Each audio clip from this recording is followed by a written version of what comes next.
Get a shot or find another job. That was the mandate from the Orange County Tax Collector's Office 1 month ago. And tonight we're getting a look at why some employees called it quits.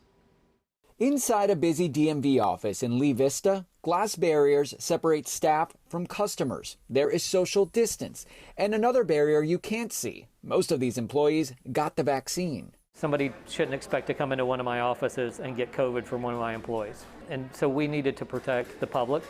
We needed to protect our workers and our coworkers. And so on July 26th, the Orange County Tax Collector became the first government agency in Central Florida to mandate the COVID-19 shot for its employees. When you look back at that time when you were leading up to making that decision, was there something that broke the camel's back? It was like, okay, I got to do this.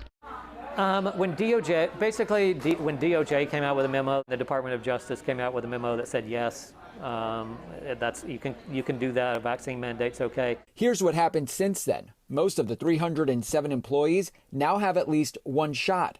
13 resigned so far. We got many of the resignation letters.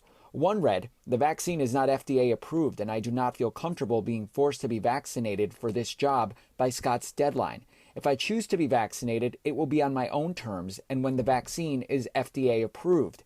Another, "With respect to Mr. Randolph, I was placed in a difficult situation and I was given a choice and I chose my beliefs." And one letter said, "I have wrestled with this decision back and forth and I cannot subject my body to such a vaccine that is so new and so forced by the entire government." Have you had any difficult conversations at all with some of these employees who decided to resign? Not directly. I mean, I see the communications. If you disagree, that's okay. Give us a 2 weeks notice so that we can make plans around that. The tax collector's office planning to move forward through a pandemic with or without some of its employees.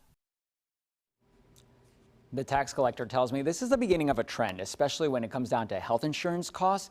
Already, Delta Airlines is charging more to employees who did not get the shot. The average COVID-19 hospital stay can cost a company at least $50,000.